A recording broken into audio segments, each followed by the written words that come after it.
নমস্কাৰ প্ৰিয় দৰ্শক, নিচিকা টেল হাউচলৈ আপোনালোকক সুস্বাগতম। আহক আজি এটি নতুন কাহিনী শুনো। গোপাল কাইৰ বিচাৰ। মাজুলীৰ মাজভাগত য'ত ব্ৰহ্মপুত্ৰই সংগীত গাইছিল আৰু ধাননি পথাৰে বতাহৰ সৈতে নাচিছিল, সেই গাঁৱতে এজন সন্মানীয় মৌজাদাৰ আছিল, হৰি বৰা। তেওঁ এজন উচ্চমানৰ ব্যক্তি আছিল। তেওঁৰ দাঁত, গোফ আৰু গৰ্জনৰ কণ্ঠস্বৰে আনকি বজাৰৰ বিক্ৰেতাসকলকো নীৰৱ কৰি তুলিছিল। তেওঁৰ পত্নী কমলা দেৱী নিজেই গাঁওখনৰ এগৰাকী দয়ালু মানুহ আছিল। তেওঁ বিয়াত পোৱা সোণৰ গহনা তেওঁৰ অতি প্ৰিয় আছিল, কাৰণ সেই গহনাত তেওঁৰ মাকৰ অন্তিম চিন আছিল। ৰঙালী বিহুৰ আগদিনা ৰাতিপুৱা ঢোলৰ তালেৰে খাপ খোৱা আৰু কপৌ ফুল ফুলি থকাৰ লগে লগে চিঞৰ বাখৰে শান্তি ভাঙি পেলালে। হেৰি শুনিছে, মোৰ গহনাডাল নাইকিয়া হৈছে। হৰি বৰা দৌৰি আহি সুধিলে, কি হ'ল, কি হেৰাল? কমলাই ক'লে, মই মোৰ গহনাখিনি মোৰ চন্দুকত বিচাৰি পোৱা নাই।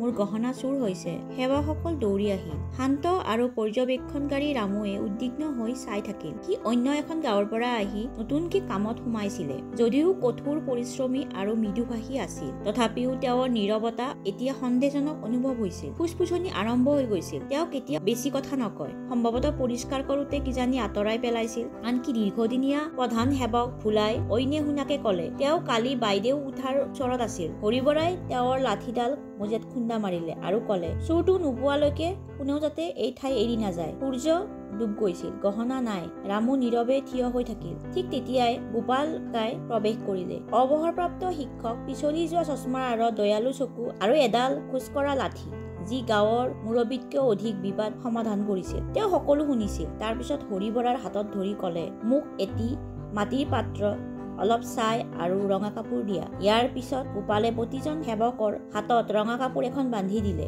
আপোনালোকৰ হাতখন ছাইৰ পাত্ৰত ডুবাই দিয়ক, এইটো অকলে কৰক। তাৰ পিছত কোনেও কাকো দেখা কৰিব নোৱাৰিব। এজন এজনকে প্ৰত্যেকে আগবাঢ়ি আহিছিল, কিন্তু ভোলাই আটাইতকৈ দীঘলীয়া সংকোচ কৰিছিল। গোপালে কৈছিল, এই ছাইত মই মন্ত্ৰ মাতি থৈছো, ই অপৰাধীৰ হাতত লাগি ধৰিব। ইয়াৰ পিছত গোপালে সকলোকে শাৰী পাতি থিয় হ'বলৈ ক'লে।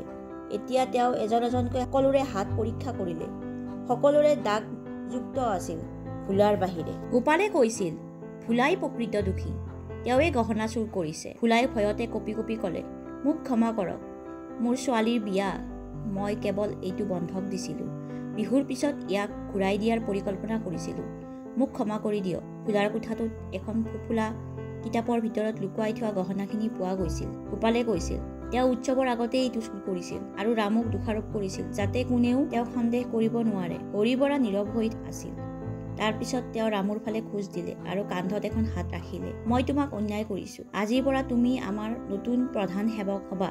ভোলাক ক্ষমা কৰা হৈছিল, কিন্তু তেওঁক কামৰ পৰা অব্যাহতি দিয়া হৈছিল। গোপাল কাই গামোচাখন দাঙি হাঁহি হাঁহি ক'লে, সত্যই নীৰৱতা পিন্ধিব পাৰে, কিন্তু ই সদায় আঙুলিৰ ছাপ এৰি যায়, আনকি ছাইৰ পাত্ৰটো। প্ৰিয় দৰ্শক, আজি কাহিনীটো চাই কেনেকুৱা লাগিল? যদি ভাল লাগিল তেতিয়াহ'লে অনুগ্ৰহ কৰি লাইক এণ্ড ছাবস্ক্ৰাইব কৰিব।